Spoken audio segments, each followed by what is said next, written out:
Hey everyone. Hi Kristen.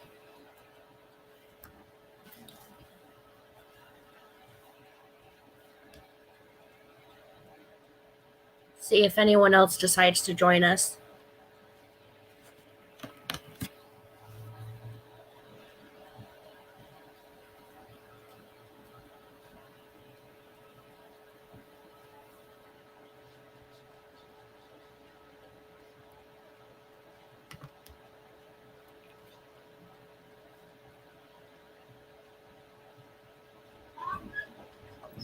I made this popsicle by myself.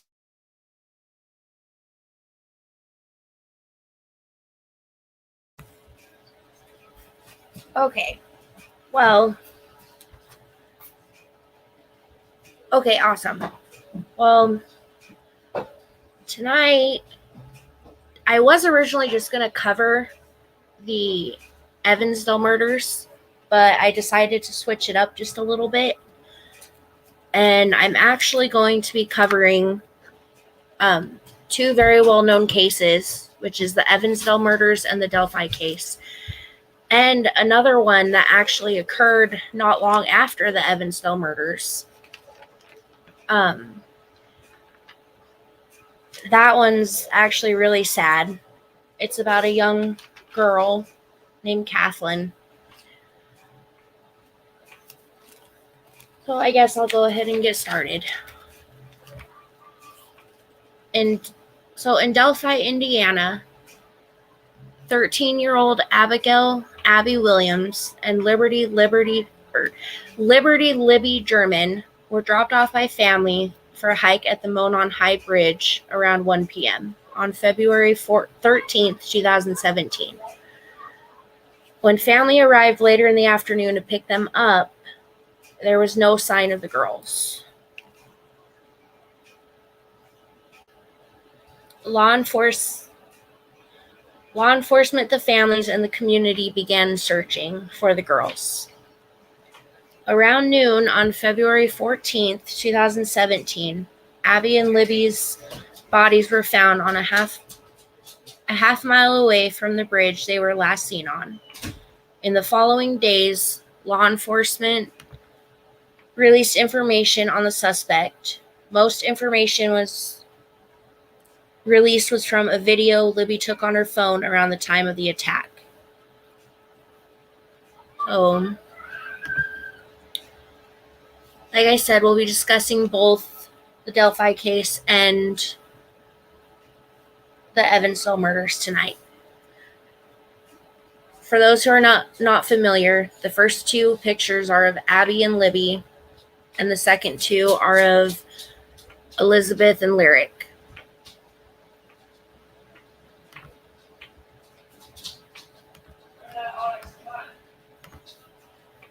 I wish I could zoom in on this one, but it won't let me. Oh, there we go. Okay. Maybe. Hello, dear terms. Hey, Kristen. Hey, Nace.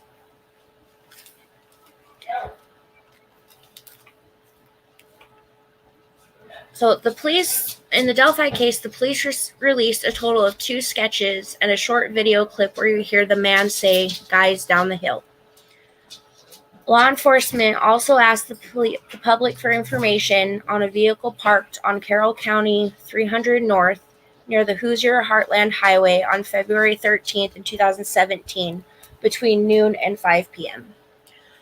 As far as the Delphi case goes, law enforcement didn't release any information besides the video, and you can see, they dub him the bridge guy. You can see the bridge guy walking towards the girls, and it's just a little 14-second clip, and all you hear is him say, "Guys down the hill," and then it cuts off.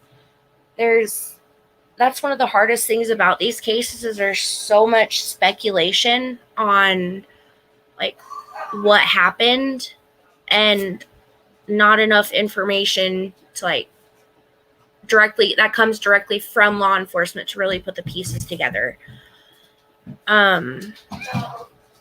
I'm going to kind of skip ahead in the pictures that I have.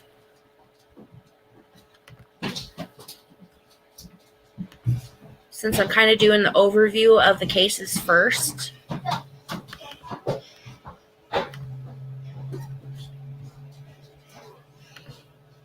So in this picture, this is, hey Brittany,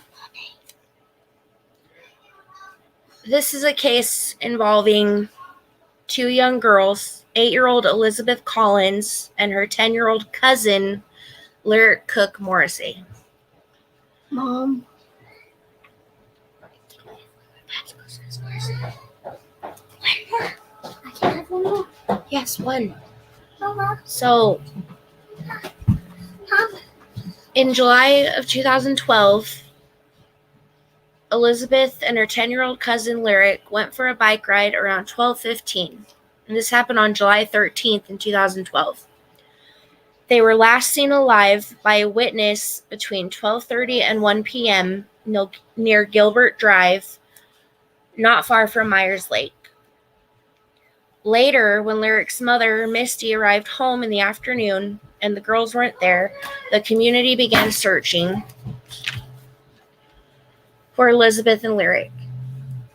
Both girls' bikes, along with Elizabeth's purse and cell phone, were found on the trail in the southeast corner of Myers Lake. The search yielded no results until December 5th, 2012. 25 miles away, a hunter found Lyric and Elizabeth's bodies in the Seven Bridges Wildlife Park in Bremer County. Authorities released a description of a possible vehicle, a white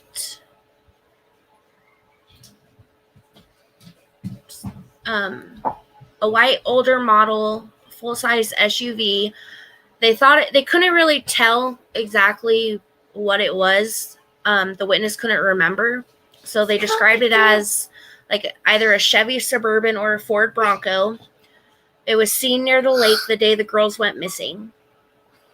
Also, while working with the FBI, law enforcement released the following suspect profile. So there's the case overview of Delphi and Evansdale. Tonight I actually wanted to discuss some like theories and no, you only need one. Like different theories, and I really want to hear everybody's thoughts. Like I really truly do. I've been looking into the Delphi case for a few months now, actually. I actually came across the Evansdale case, I want to say like a month or two after searching into the Delphi case. But I never really did much of a deep dive or actually even looked into like the summary of the case until the other day. There's actually a lot of similarities between both cases, and that's kind of why I decided to merge the live tonight and make it about both cases. And I'm actually really excited. Nace, I do too, and I really truly do. So if you I actually have, hi Southern Lady, let me find it.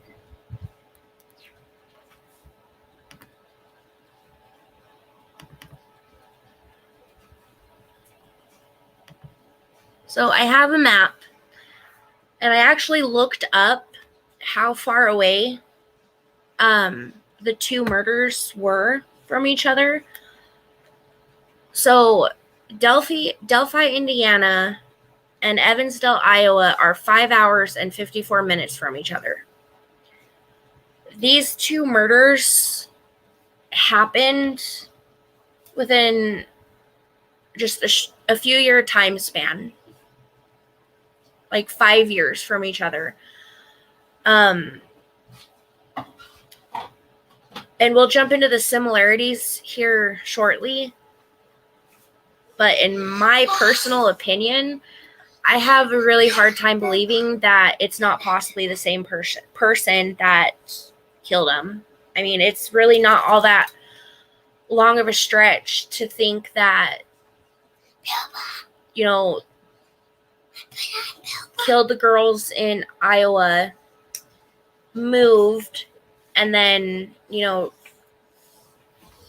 killed 2 more girls in Indiana.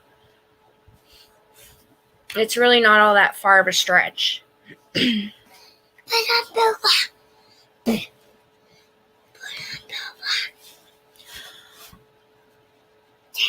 Oh, I agree, dear terms. There are a lot of theories, and it's just so tough because, you know, there, like I said, there's not very much information that comes from law enforcement besides, you know, they found the girls. They do not release any cause of death.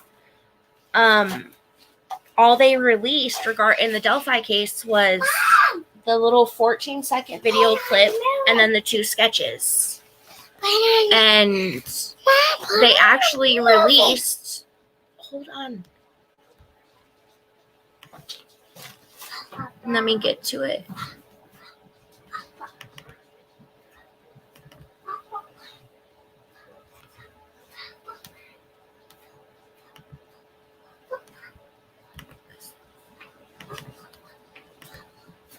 So that's from the video clip from when, or off of Libby's phone, because Libby actually posted a pic. The girls went for a walk. You know, they had a day off from school. I think it was like a snow day.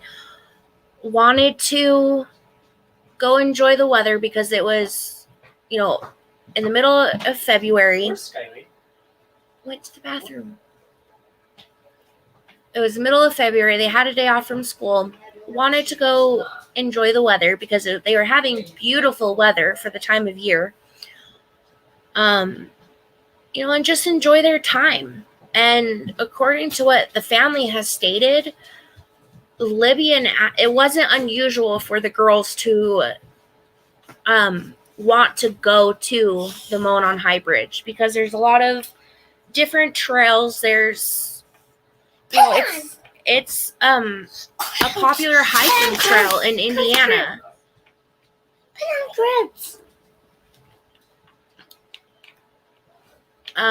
It was said that Libby actually spent a lot of time there with, you know, her family. I believe it was, or one of her family members was actually a photographer.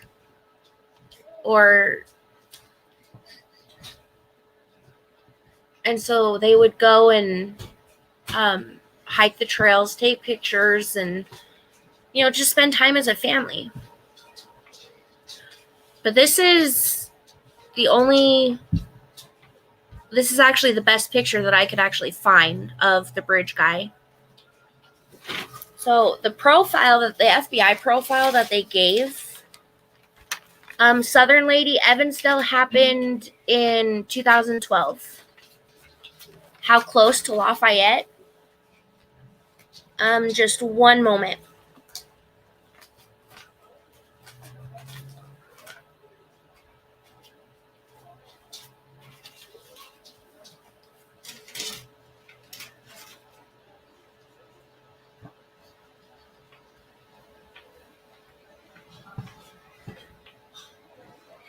It is only 3 hours and 43 minutes away. So it's really, once again, it's really not all that far from there either.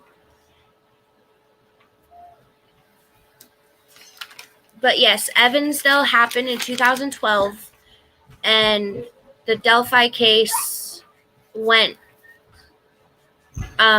happened in 2017. So there was a 5-year time span between both murders. But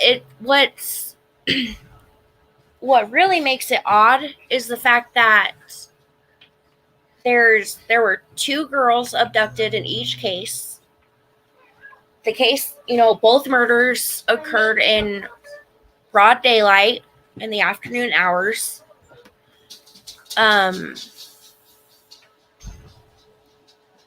Both girls were on, not on a hike, but in a park.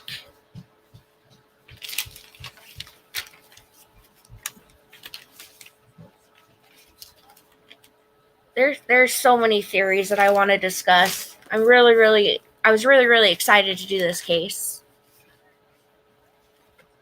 I thought the FBI profiles for both of them are really interesting. Yes, Britt, that was really interesting too.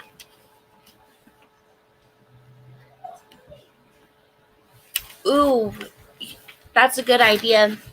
I didn't really look too deep into Chadwell this time. Like, I wanted to, I was originally going to split this into 2 lives and just do a long live for each case individually.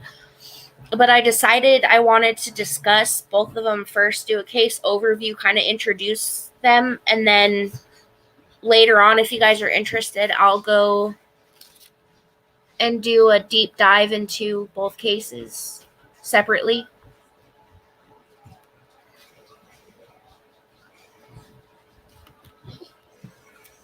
Yes, Britt, Evansdale was 2012.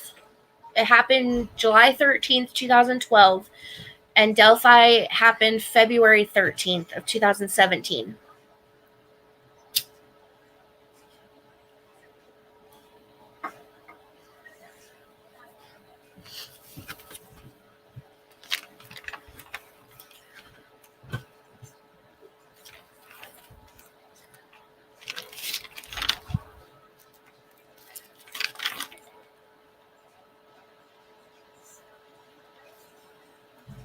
So I actually found the FBI profile of that the FBI put out for each suspect that I thought was really interesting. So for Delphi, I'm going to leave this picture up here for now, and then I'll pull up the sketches. The suspected killer is thought to be a white male who weighs approximately 180 pounds to 200 pounds and stands between 5 feet 6 inches tall and 5 feet 8 inches tall. He has been described as wearing blue jeans, a blue jacket or coat, and a hoodie. I've always liked... Let's see. I want to hear your guys' theories on this picture, though. Because there's so many conflicting stories about whether you see a hat, whether you don't see a hat, whether you see hair. What are your guys' thoughts? What do you see when you look at the picture?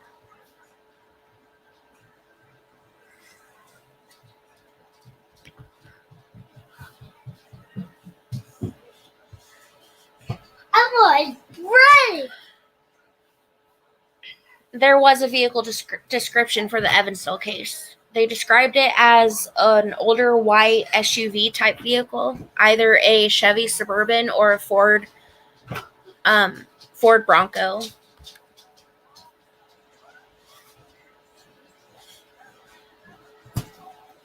The vehicle was actually seen by 3 different witnesses in the area close to where the girls disappeared.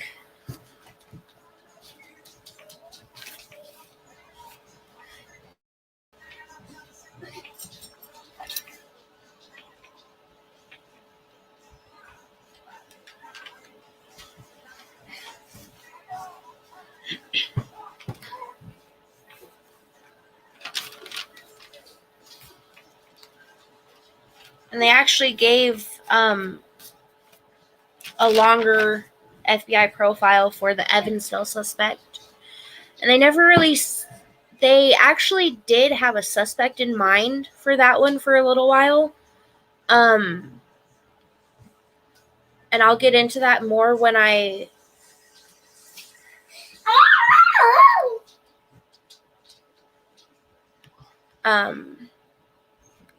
because there's actually a third case that happened 6 months after Lyric and Elizabeth were murdered.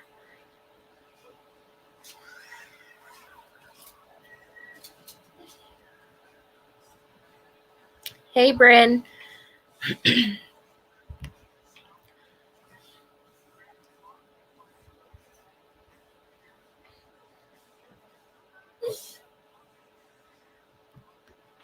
So, Southern lady, so they have not cleared Chad or Brian Chadwell.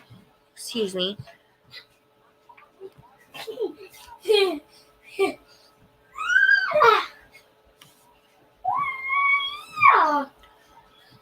I'm going to post my email in the comments, and if you would like, I would love to talk to you more about it if you're okay with that.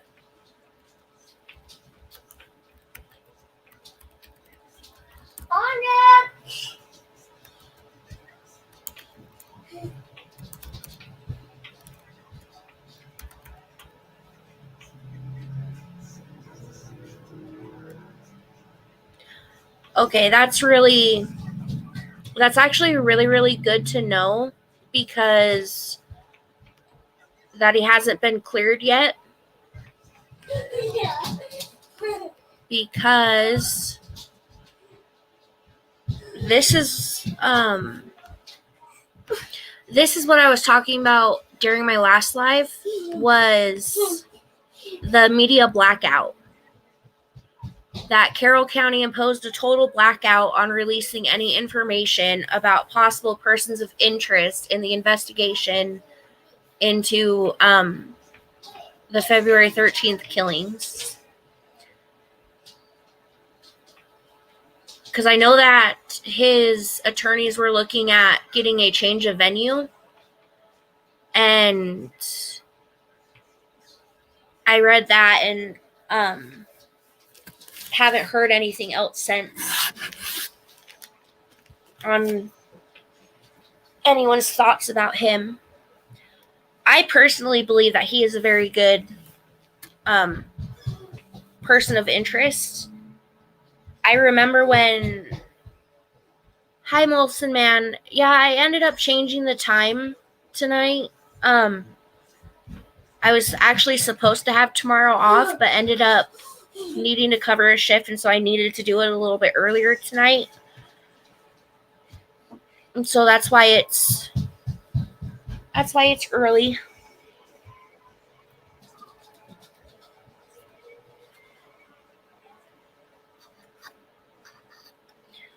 But no, I remember when Brian Chadwell's like the whole situation with his case first came out, and the kidnapping of that 9-year-old girl.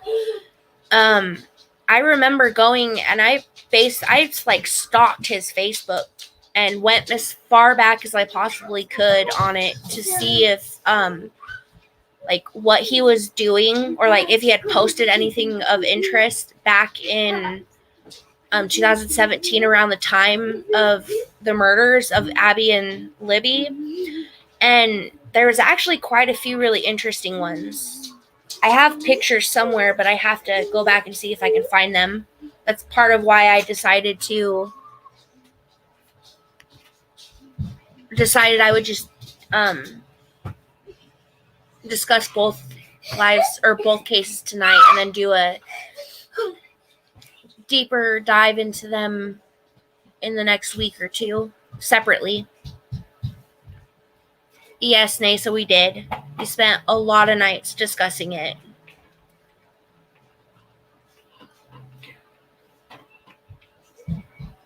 But I'm...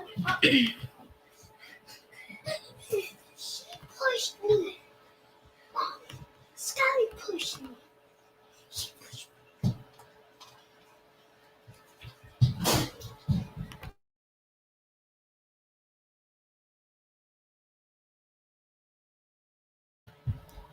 Okay, Southern lady. Thank you.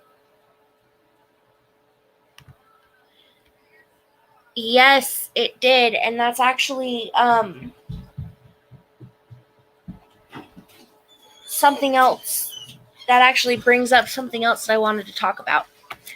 So I went down a rabbit hole last night and found a really, really good article about a lot of the similarities between the two cases. And it's really, really interesting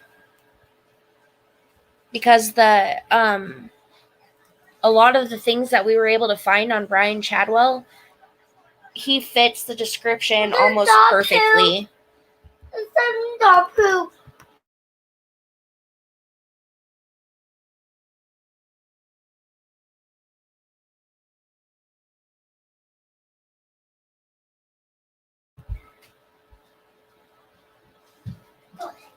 Hey, Susie.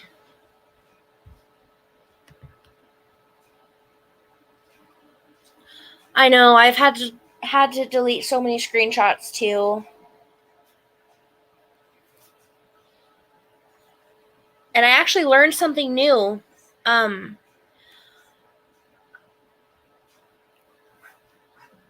know, Melissa,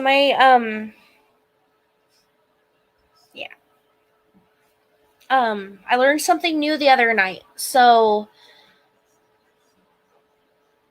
in all of my time of looking into the Delphi case, I was not aware, and I somehow missed the fact that only a week after the murders happened, that one of the meatpacking plants was raided.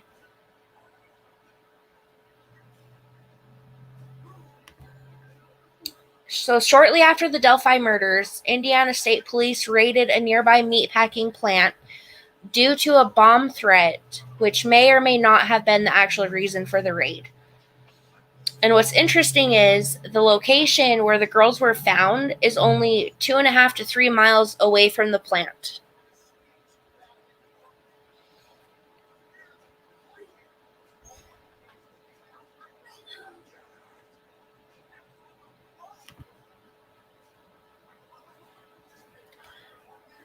I can, Bryn. So yes, Molson Man, this is the Monon High Bridge. This is the bridge that the girls were on. I actually have another picture of Abby. This was the picture that Libby took of Abby right before they took the video of the bridge guy walking towards them. This Libby posted this picture on Snapchat only a few minutes before they ended up getting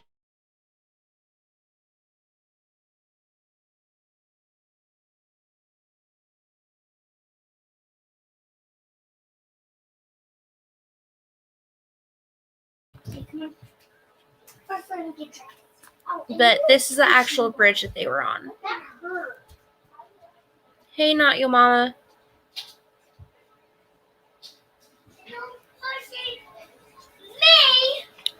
Yes, Molson Man. This one was out in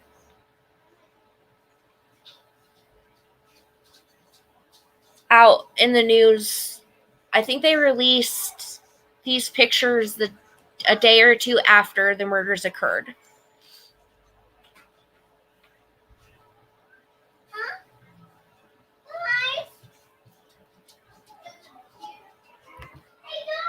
Okay, Susie.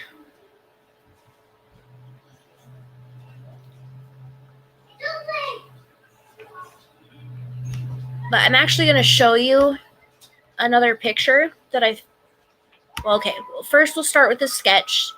So this is the original sketch of the bridge guy. It was released on July 17th of 2017 during one of the press conferences they did about the case. And they actually ended up releasing a second sketch 2 years later. and that is the second one. They released that one during the April 22nd press conference in 2019. That was actually one of the last press conferences they had. And law enforcement urged the public to keep a lookout and stated that this new sketch takes precedence over the older sketch. So this is the one that they're currently using.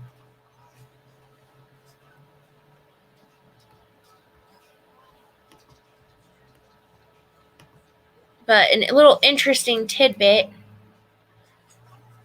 So during the meatpacking raid that occurred a few days after the murders, this is one of the. I thought this was really interesting. You can't really see it very well because the picture's blurry. But look at his boots. Like, pay attention to the white stripe on it.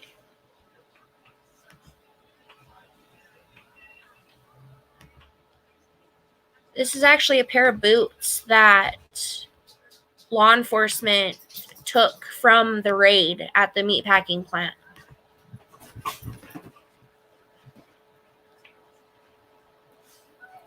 They ended up making a statement later on stating that these were not the same boots that were used in the murder. They never really said why they took them to begin with, but I thought it was really interesting because they look awfully similar to the ones that the bridge guy was wearing.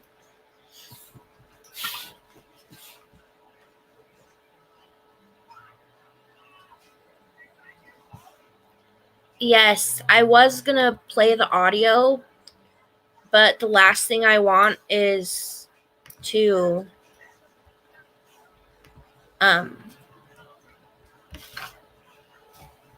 play something a little too long or anything and risk getting the video taken down right out of the gate. So I'm trying to be as careful as possible. But there's this kind of a side-by-side showing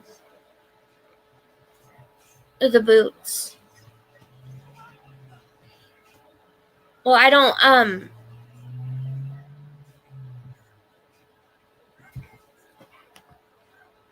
okay, I'll end up here after a bit. I'll try and pull up the video because I think it's only like a 14-second long clip. It's not long at all.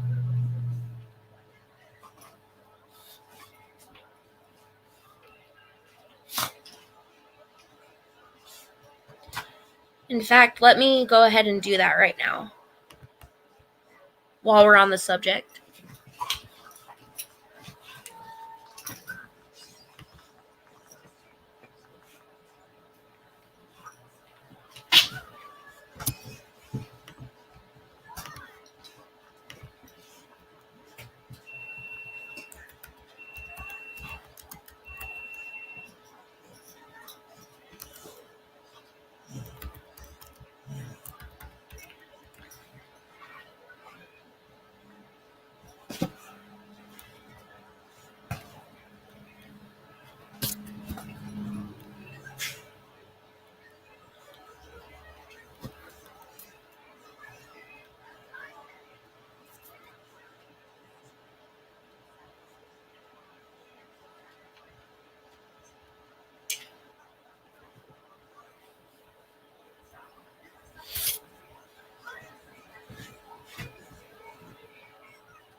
This is the Oakdale Personal Gym.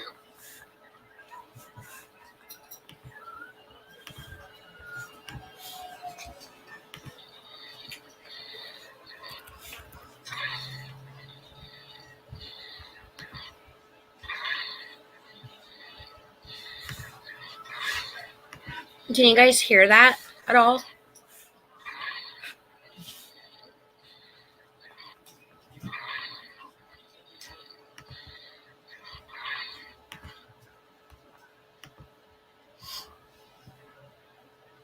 Could you guys hear him saying guys down the hill?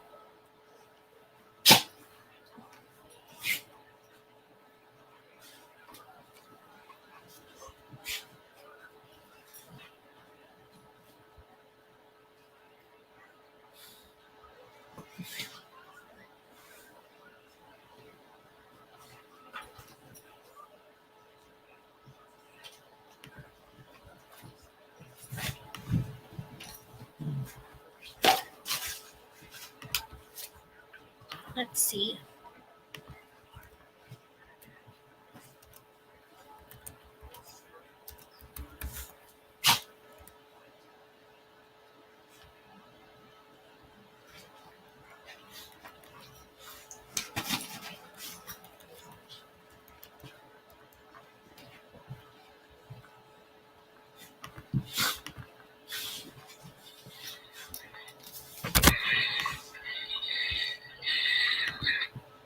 Yes, Bryn, I can.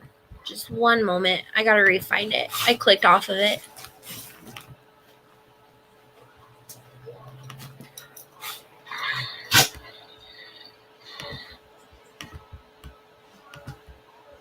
Okay.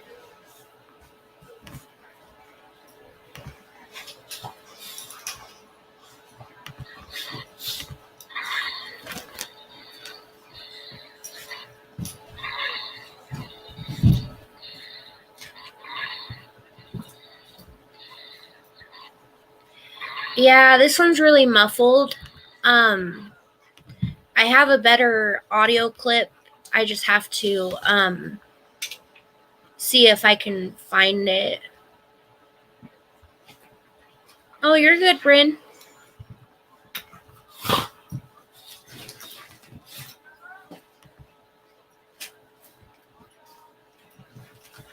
But I just think it's really upsetting how, I mean, I can understand the reasonings behind why they haven't, but it's really hard to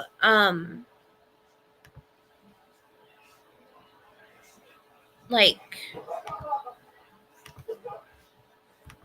make a educated like opinion on what could have happened when they haven't really released very much.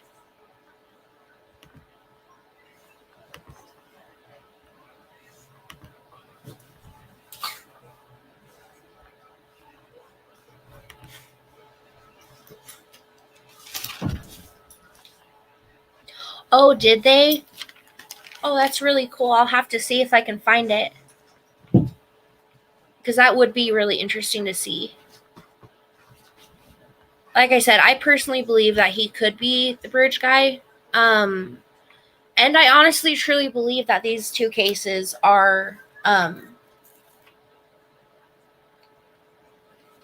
were committed by the same person. There's just way too many coincidences between the two to not have something there.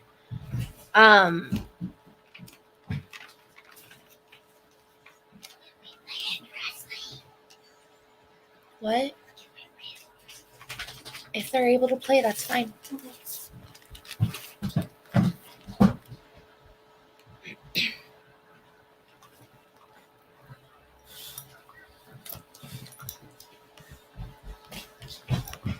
I wanted to show you guys, this is actually the area of where their bodies were found. Where Libby and Abby's bodies were found.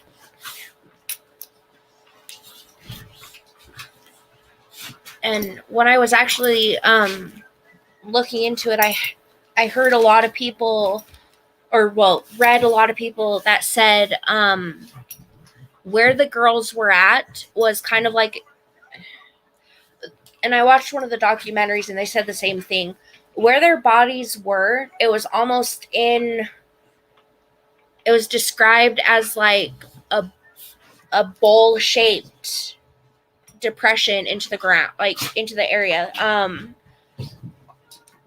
Basically, they couldn't see the bodies until they were basically on top of them. Yes, one is in Evansdale, Iowa, and the other one is in Delphi, Indiana. But the distance between where they both happened is not that far away. It's only 5 hours and 54 minutes from each other. So, and there's a 5-year time span between the two murders. So, honestly, it's really not all that hard to believe that it's not the same person. And they law enforcement in both cases, law enforcement believes that whoever committed these crimes, whether it be two completely separate people or the same person, they had to have been familiar with, both areas, because they were in both sets of bodies were laid out in like a, how did it describe it? Let's see.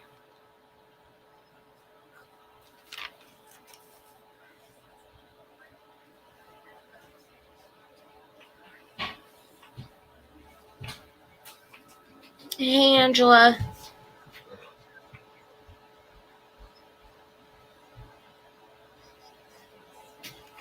But both sets of bodies were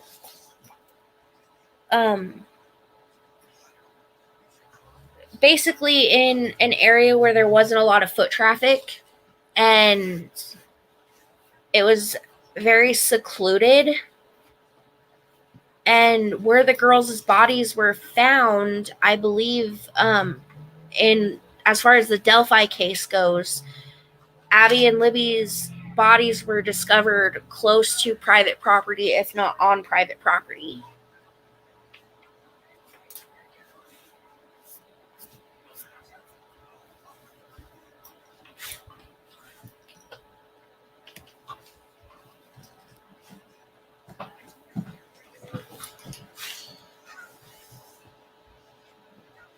And a lot of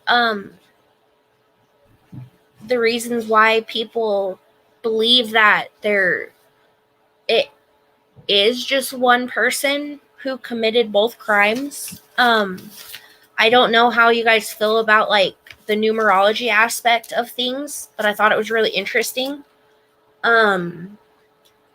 So the Evans, and this came from a detective in Indiana that did not work on either case. The Evansdale crime was committed on 7/13/12. The Delphi crime was committed on 2/13/17.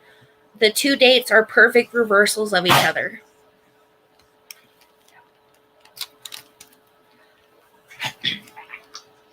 And the two dates are the same in numerology.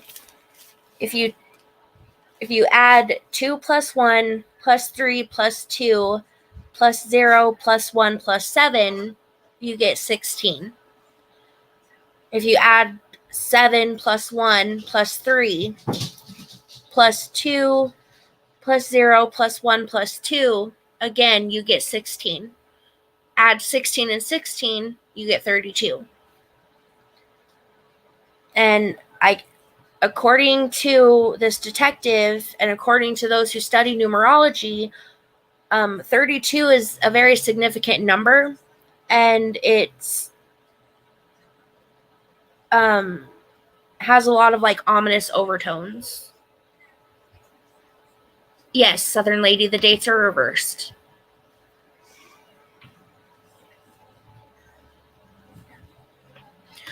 And see, dear terms, I heard that rumor too. And what's interesting about that is, I guess there was a barn on Ron Logan's property, but it ended up burning down. I just did a drift rubber. That was so cool. That's cool, son. Go play. We can't. Okay, that's They fine. said it's gonna start burning. Okay. And so, yes, the barn ended up burning down. It's trying to rain soon. After you're done Can I play games now? Scally? And this one hasn't been confirmed. It is just a lot of these that I'm gonna mention are just a lot of they're rumors. But I've heard of the rumors from like a lot of different like sources.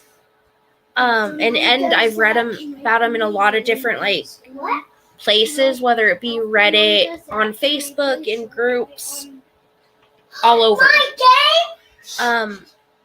So that it's said that strange objects were placed around both sets of bodies. It's also stated that the girls were posed in both cases in a sexual manner in Delphi and possibly Evansdale as well. And that has come from an LE source.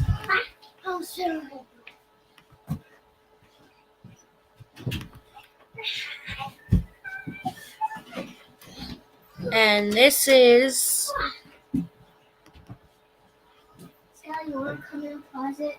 the Seven Bridges Park in Evansdale.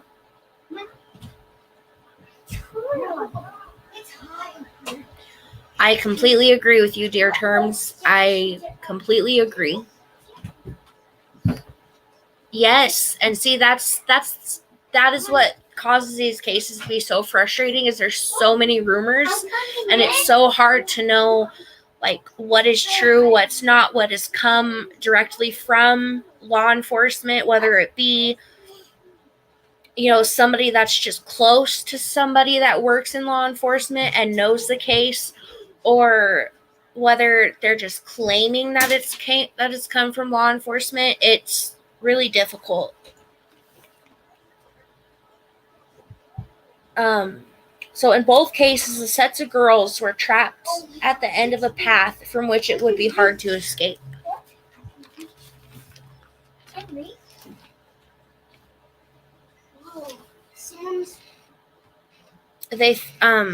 One of the rumors is that the number 13 is really big.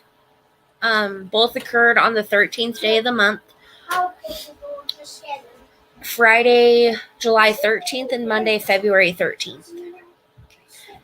Both crimes occurred in daylight hours in the afternoon, which I actually have a statistic or an interesting little tidbit for that one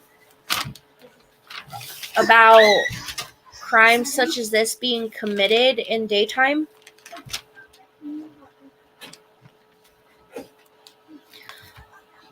So the abduction of 2 children in broad daylight is so rare that the FBI had only recorded roughly 15 similar incidents between 1974 and the date the cousins went missing in July of 2012.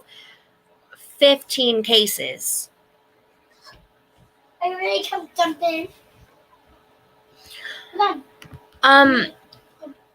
See, that's something that we don't really know. That's another one of those things that they never really disclosed. It's just a rumor.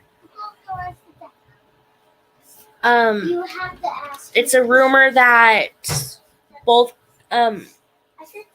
all 4 of the murders were trying to figure out how to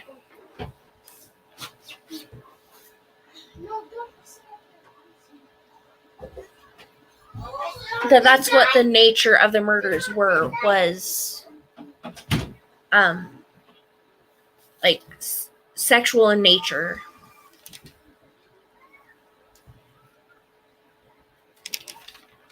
Yes, Bryn, only 15 from 1974 until July of 2012.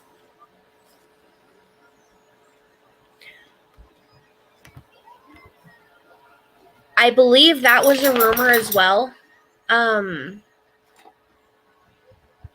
not 100% sure about that one because there was actually a few different vehicles that they had looked at. The one vehicle in the Delphi case, the vehicle that was parked by the old CPS building. Law enforcement never released the description of it, and they actually believe that the person driving it wasn't actually the owner of it. And so they've kept that one really close to, really, they've kept that one kind of hidden as well.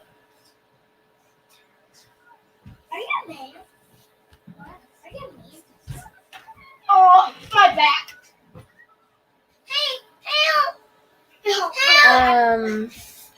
The Brian Chadwell. Just one moment. I don't want to get the dates wrong on that one. Whenever you get scared, I was thinking.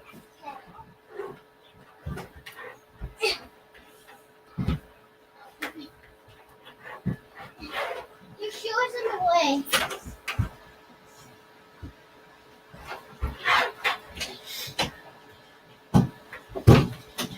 Thanks, Sally. I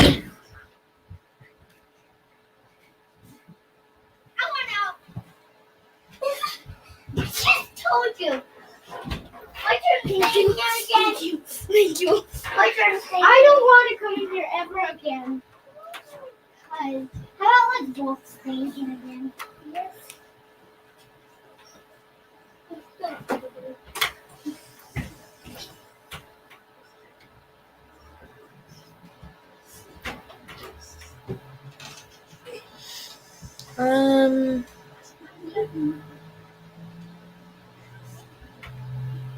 Sorry, I'm trying to find the article on the Lafayette case.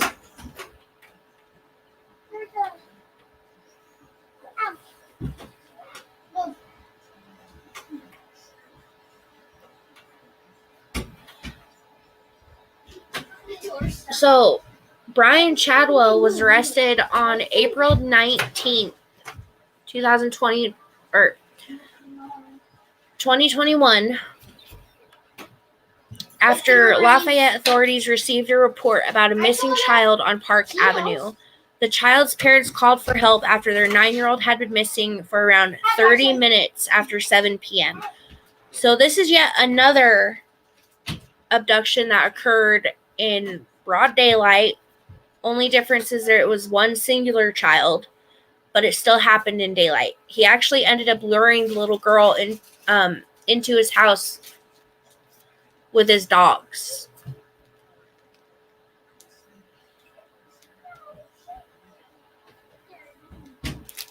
I'm jumping out. What? Did you see?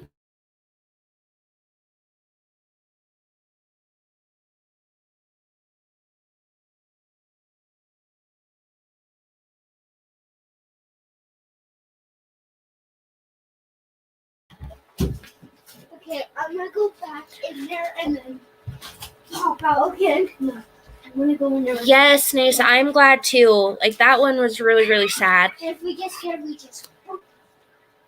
No, thanks, Sally. That sounds just like a bullet. That's right there. Yes, that's another rumor regarding the Delphi case is that they had found DNA, but that it wasn't what we would expect. And they also said that about the signatures as well, because there were several signatures left at the crime scene. They never specified what that meant, but just stated that it was not what we would expect.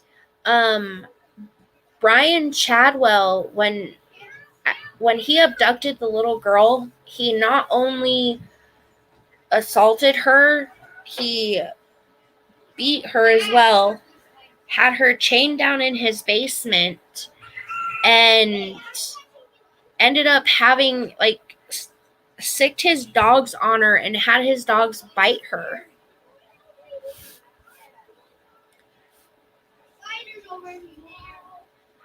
And honestly, until that case happened, I would have never thought of dog bites either. But it's honestly possible, even just something as small as dog hair. If they could And then just somebody else knows it. during their investigation, if they could just, even if he had just dog hair on him and they were able to prove that it came from one of his dogs, that would be huge.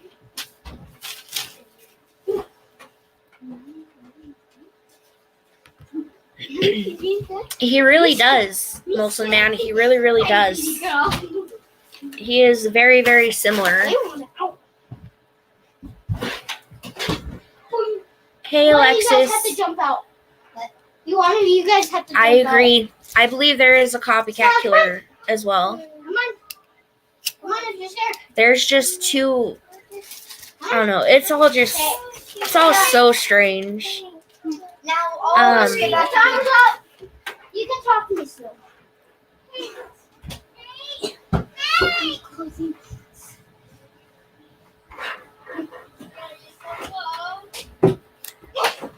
Stop. She's scared. But some other similarities between both cases. So there's, as we said, there's trails surrounding both the Monon High Bridge in Delphi and in Myers Lake in Evansdale. The one in Evansdale is known as the Evansdale Nature Trail and the Cedar Valley Nature Trail. Both sets of girls' bodies were found 50 feet from a slow-moving stream. And even in the Evansdale case, as you can, so it was actually a hunter that finally found the girls' bodies, Lyric and Elizabeth.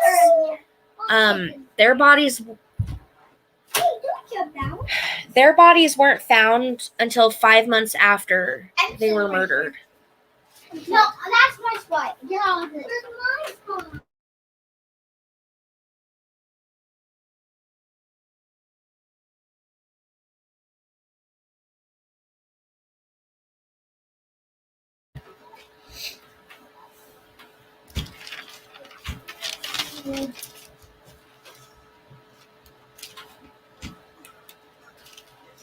And so I'm actually going to, I don't know if you guys have ever heard of this one, but I found it interesting.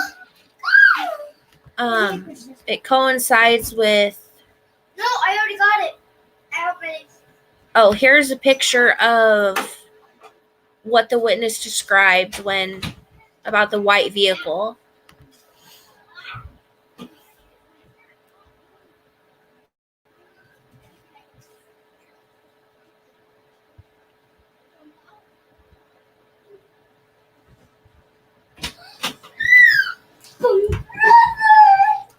Stay there. You have to jump out if you want out. If one of you guys want out, jump out if you want out. So this is another young woman. She was 15. Delicious, man. Her and her friend were walking home from school. 6 months after the bodies of Lyric and Elizabeth were found, there was another abduction of two young girls in Dayton, Iowa. On May 30th, 2013, 15-year-old Kathleen Shepard and her 12-year-old friend Okay, let's close it. were walking home from school. You need help.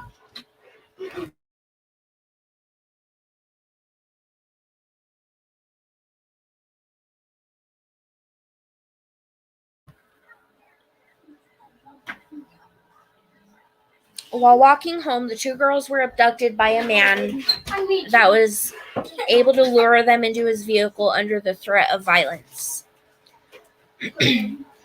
After getting into his truck, their abductor drove them around, crisscrossing through the immediate area, which was rural farmland. He then drove the girls to a pig farm he worked at, which was quiet and isolated. While there, he zip-tied the girls' hands and started separating them.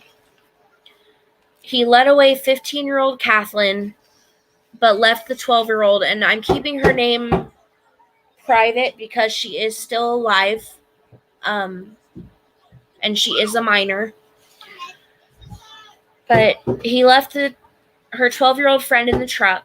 Once alone, she managed to escape and ran off in an effort to find help.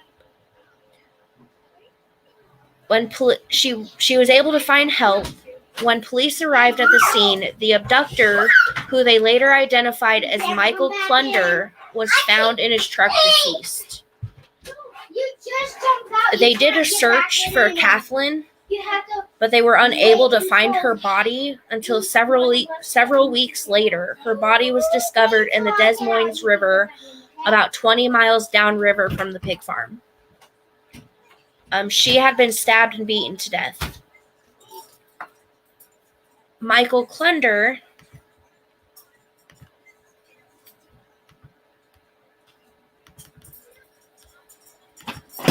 he was a registered sex offender from Stratford, Iowa, and had spent the better part of 2 decades in prison for kidnapping and assaulting a woman, in addition to kidnapping 2 3-year-olds. Investigators law enforcement actually looked into the possibility of this being the guy who's responsible for Lyric and Elizabeth's deaths. And they even looked at him being, possibly being involved in the Delphi murders. But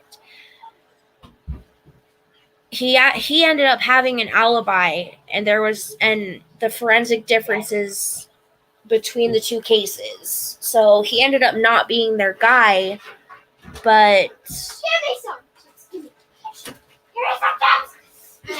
there's obviously quite a few just really, really sick people that live in that area.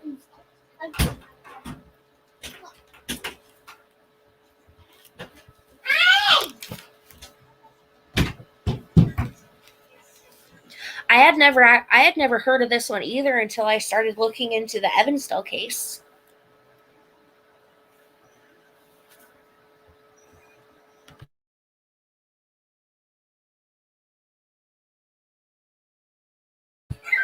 So this one's completely new to me too. But I just found it interesting that it's another abduction of 2 young girls. One, thankfully, one was able to get away. Unfortunately, Kathleen was found deceased.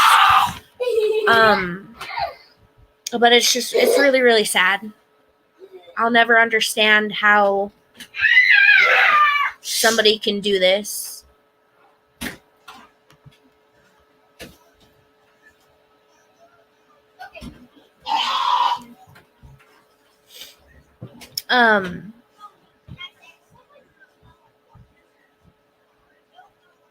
But yes, it said 3 separate witnesses ended up seeing the vehicle in the same area the girls, Lyric and Elizabeth went missing. But they ended up not getting that tip until I think it was either a few weeks or a few months after they started the investigation. So it wasn't a tip that they had received right away. Law enforcement had received the tip from 2 different people, but they didn't actually release that information until they received the same tip from a 3rd person, because they wanted to make sure that it was, I guess, a legit tip.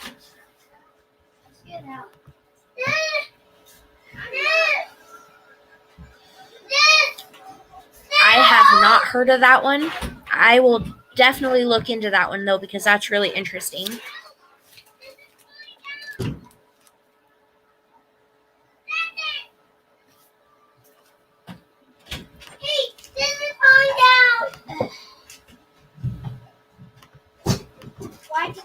And this is Michael Klunder's truck that he was found deceased in. What's really interesting about the Evansdale case is there was a woman and her son that it was a few months after, I think it was right around the time that this one occurred with the whole Michael Klunder situation. There was a woman who had actually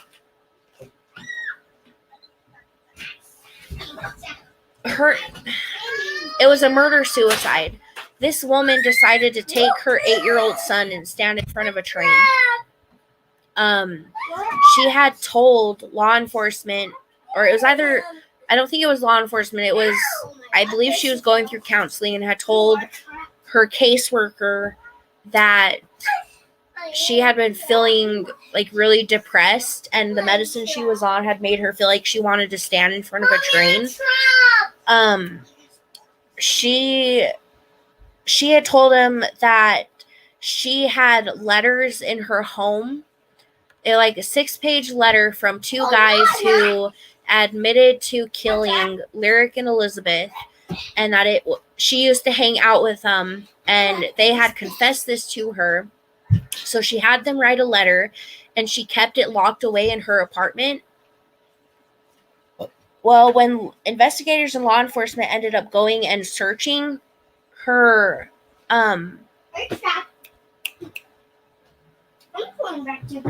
apartment, they never ended up finding the letter. They looked for the letter, they looked for any sort of evidence. I mean, they raided this place and didn't find anything.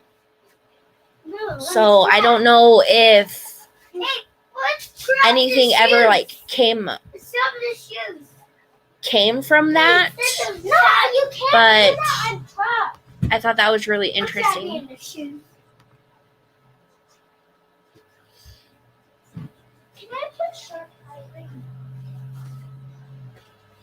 There are a lot of unsolved cases. There's so many, and it's horrifying to think about.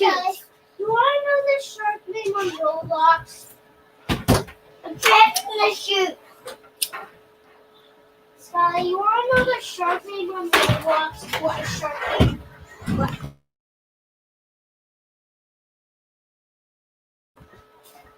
It's Mr. Butt. Or Butt Bite.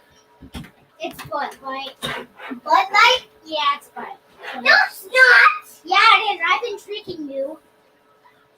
See, I know how to read. I only can read that one, but it says Butt Bite. He said it. And during their investigation, can I play Roblox right now? No. It's just a screen grab, but this is there was only audio from one place found that you could actually see the girls and riding their bikes, and it was just a little blurry clip from the news.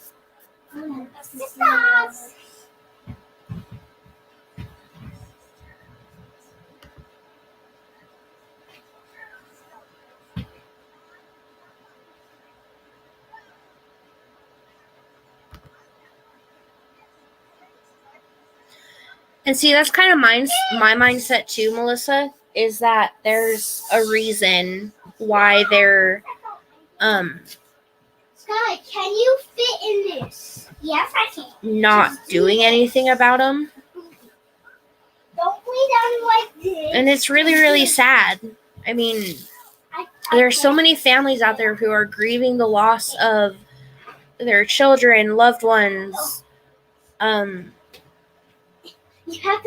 whether it be family members, friends, all because of just sick people. Mom, your ladies need to move. What? Can you move your foot? What are you doing? Sky, it's trapped. You're trapped in your trap, guy. But I wanna hear some of your guys' theories. What are your thoughts? Do you think that it could be possibly connected? Can I hear their theories? Wow. Can I hear their theories too?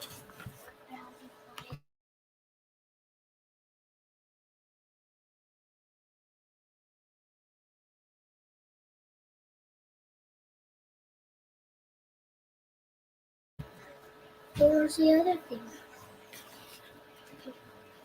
How do you know?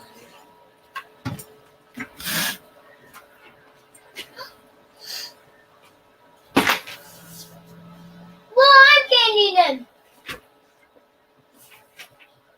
Here's what? Here's what? Oh, wow. That is crazy. Then can I play my game quietly? Ask me! Ask me! I believe they do too. Can I play? I really, truly do. I can. Yes, you can. Ow! Because, I mean, like I said, on one hand, I can understand why. Just one moment.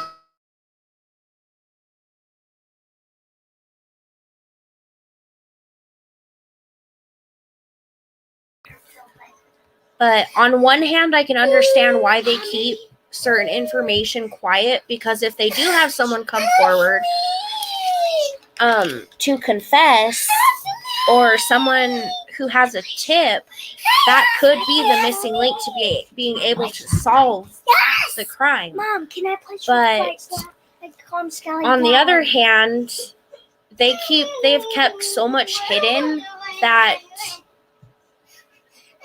even if all they did was just release something as simple as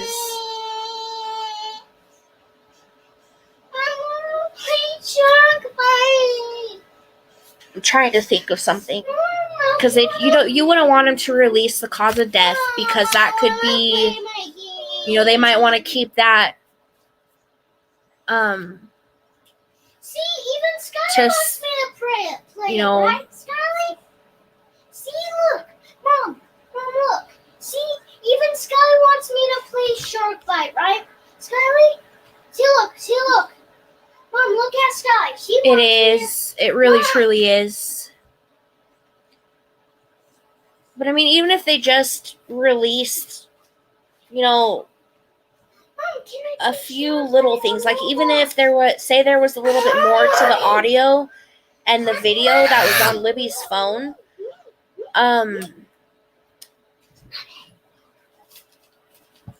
if they released even just a little bit more of that, maybe that could be enough to help jog somebody's memory to Mommy, can I play get them to Shark Bite? remember something or recognize Can I who play that Shark person Bite is. quietly?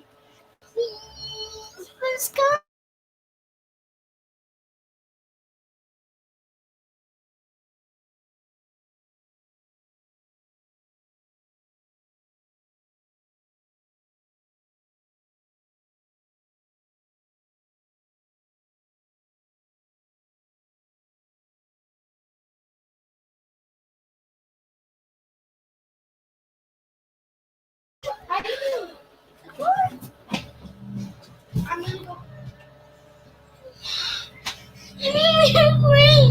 That is really interesting.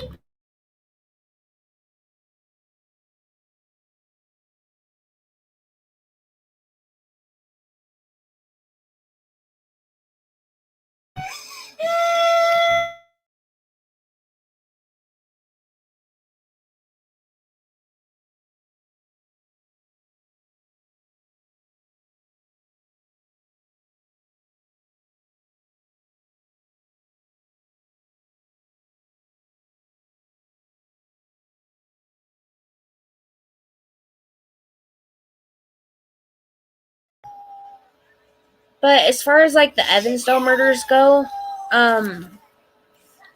they actually ended up having 2 false confessions. I think it was right after the girls were found, so about 6 months after they went missing, they actually had 2 men come forward and claim that they were the killers, and they ended up being able to rule them out because they could not. They didn't have the correct facts.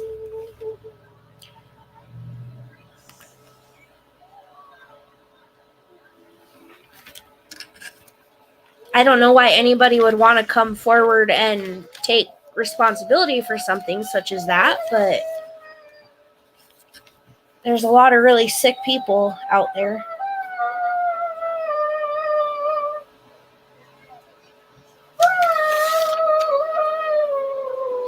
Yes, two men came forward 6 months later and claimed to be the ones that killed Lyric and Elizabeth.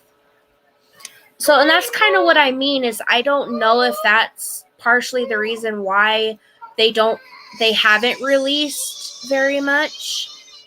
I was still playing, but after you're done with that, play my game then.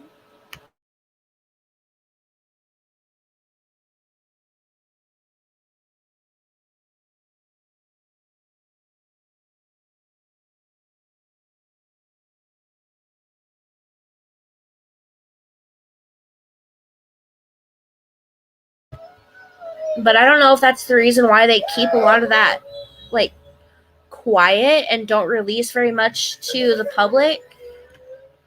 But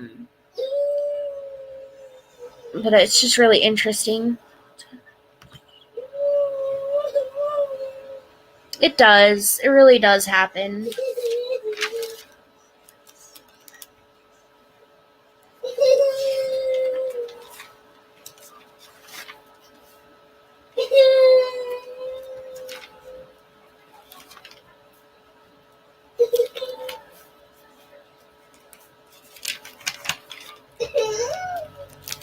And they actually were looking into Lyric's father for a while.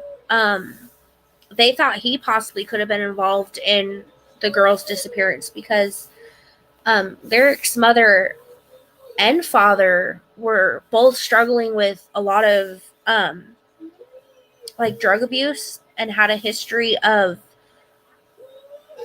using.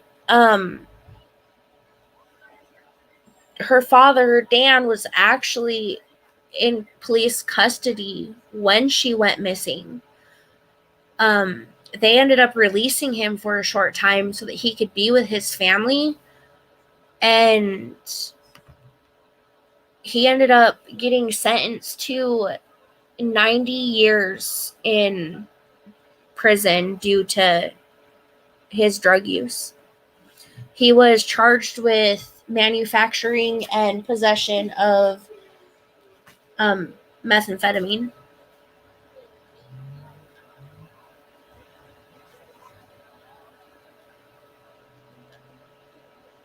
I'll have to watch that. I haven't really been on Netflix very much to see what kind of new documentaries they've come out with, but I'll have to watch that. That's really interesting.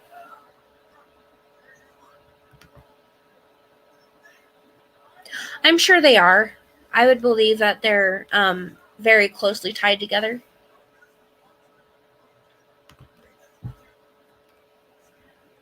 See, I've heard that one too. And that's another interesting thing about the case, or both these cases, is that, I mean, and it doesn't have anything to do, or it's not really important, but it's just one of those interesting things. Lyric was actually being raised by her grandmother and her aunts as well, and as was Libby.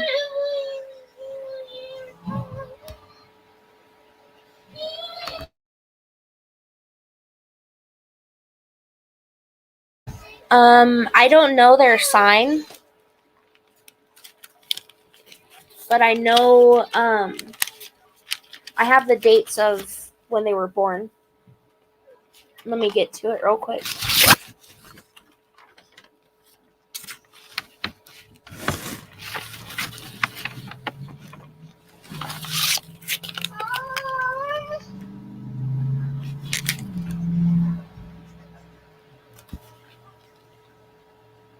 So, Lyric was born October 2nd, 2001. And Elizabeth was born July 31st of 2003.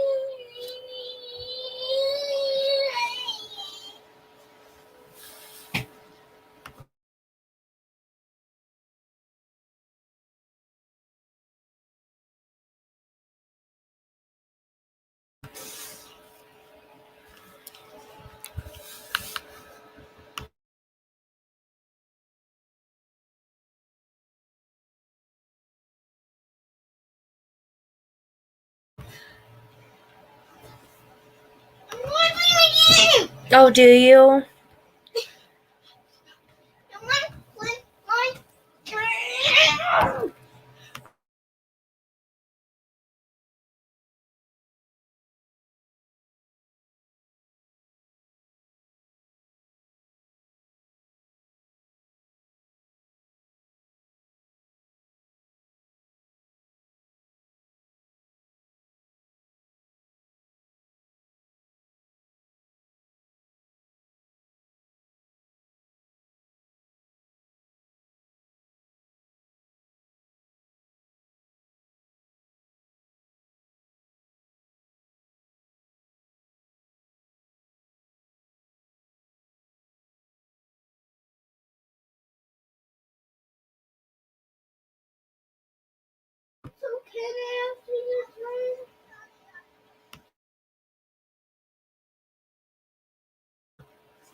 Oh, are there, Alexis?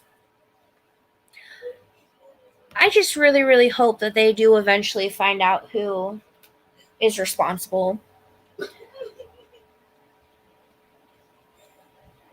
And that's a big reason why I decided to kind of discuss both cases tonight. I will eventually come back and do a follow-up on each one, and focus on, or do one live focusing just on the Evansdale case, and then one live focusing just on the Delphi case. But when I was looking at them, I thought the similarities were really interesting.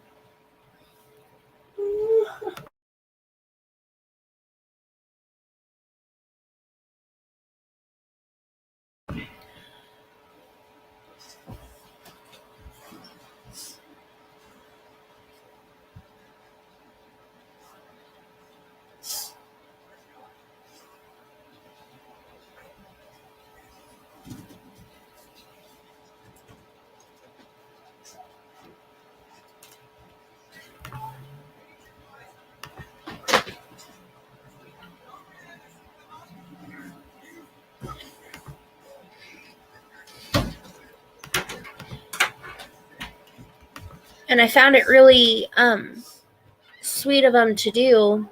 They actually ended up dedicating Myers Lake Park to Lyric and Elizabeth.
That's really sweet, Alexis. That really is. If I lived closer, I would honestly probably do the same.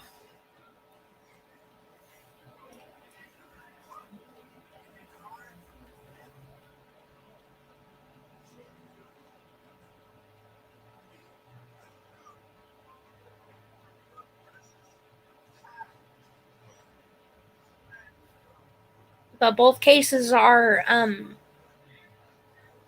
still considered open and active, and they are still investigating them.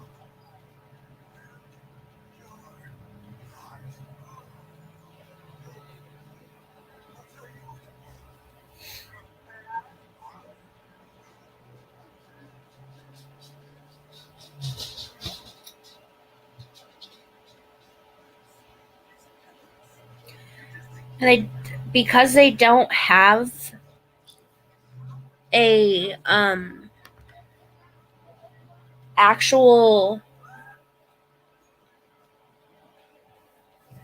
witness to go off of, they ended up just releasing a profile outline of who they believe, of the suspect that's responsible for the Evansdale murders. Let me see if I can find it.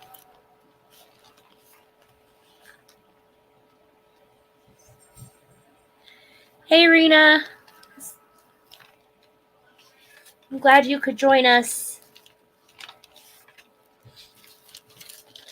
And it's kind of just a basic one. So the FBI profile of the suspect that they put out for Evansdale, they stated they believe it's a local that blended in with the Evansdale or Black Hawk County community, who acted upon an opportunity to abduct the two girls. Someone that was undoubtedly familiar with the Myers Lake area, as well as the Seven Bridges Park, meaning that they were unlikely to have been a transient or a wanderer. Police insist that the location where the bodies were found, Seven Bridges Park, was without a doubt familiar to the killer, as it is still relatively isolated and not well known outside of those from the region, and indicating the killer is or was local. Someone who would use quiet coercion to convince the two girls to go with him or her, either a trick or ruse of sorts, or some kind of threat of violence. Someone who was facing significant stress in their life, whether it be legal issues, mental health problems, issues with a spouse, etc. Someone who decided to lash out at two strangers instead of those close to them. Either someone who followed along closely with the investigation, or someone that tried to distance themselves as much as possible. Someone that likely attempted abductions in the past and had likely expressed interest in underage girls. They were likely someone that may have attempted to alter their own physical appearance, as well as the appearance of their vehicle in the immediate aftermath, which again was in July of 2012.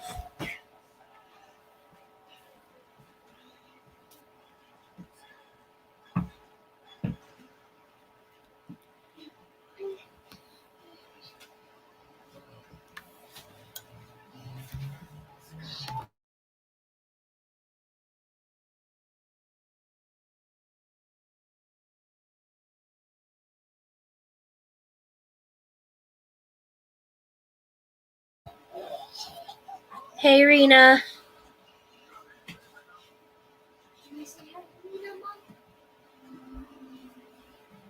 Can I say hi, Rena? Oh, come here. Hey, Rena.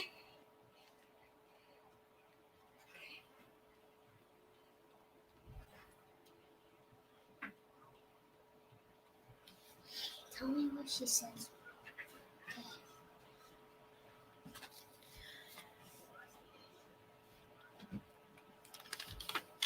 Mom, how do you know all of the names? All of those people's? Oh, because you saw them on Natasha. I really think the FBI profiles are interesting. I don't know. I don't believe it was somebody who, I don't feel that it has to be somebody that's local necessarily. I know in a lot of cases that most times they say, especially in unsolved cases, when it comes to situations where the bodies are dumped in an isolated, location, that they feel that it's somebody local or somebody familiar with the area. As far as Brian Chadwell goes, he didn't live in Delphi. He just lived close to it. But he had worked for the railroad companies and had lived like under bridges and was very outdoorsy and loved being outdoors. He also had an infatuation with different knives.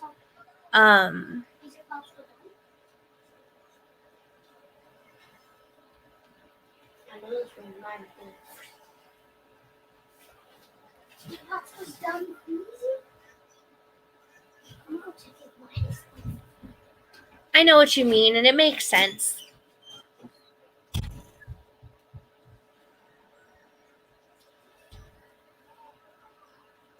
I don't know, it just kind of it's one of those things that kind of bothers me when they say that when they determine that it must be somebody local, because I've actually read a lot of comments from people who live close to the areas, and they have stated that the Seven Bridges Wildlife Park, along with the Monon High Bridge, they're not as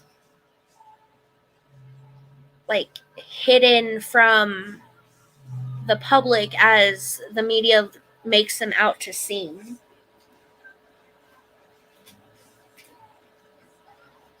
I just thought that was interesting.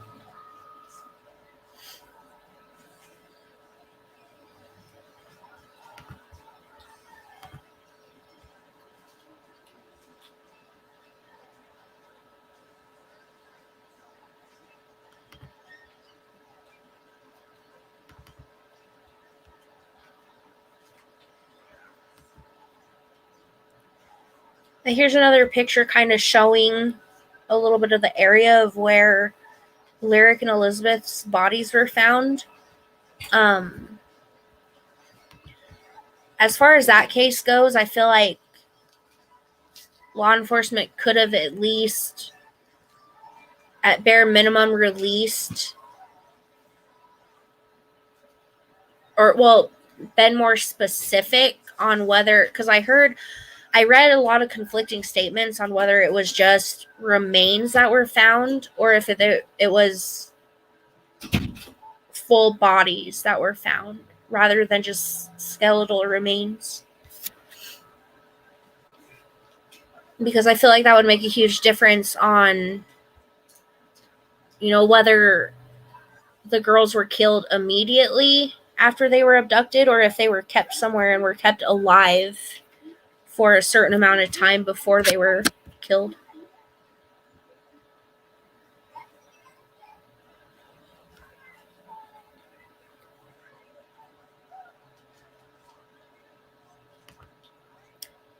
But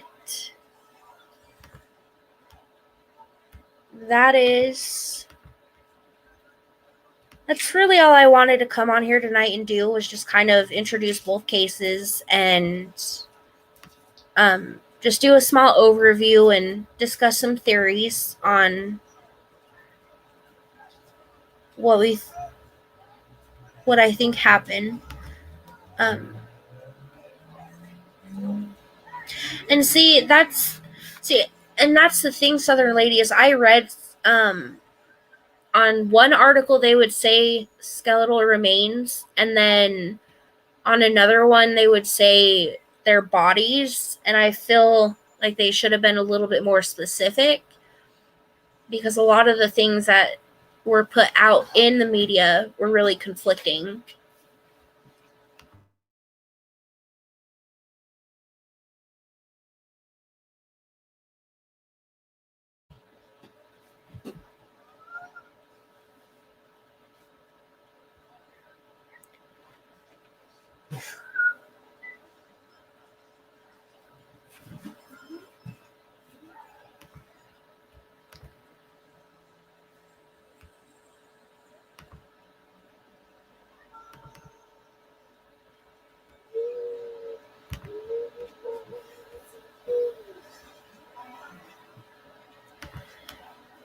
thank you, dear Terms of Service, and thank you for everybody that came and watched. I do plan on doing a follow-up live, and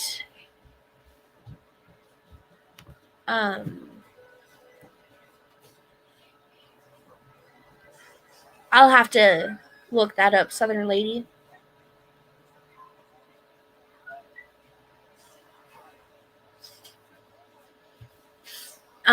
But I appreciate everybody coming and watching. It means the world to me. And I appreciate all the support that you guys have given. I will be doing a follow-up live and discussing the Evansdale case and the Delphi case separately, because there's a lot that I really wanted to get into as far as the Delphi case goes. I'm quite a bit more familiar with that one compared to the Evansdale case. And so I need to familiarize myself with that one a little bit more. But I had a great time, and I appreciate you guys coming to watch. I enjoyed hearing your guys' thoughts, and I will see you guys all next time. Thank you so much, and have a good evening. Have a good evening.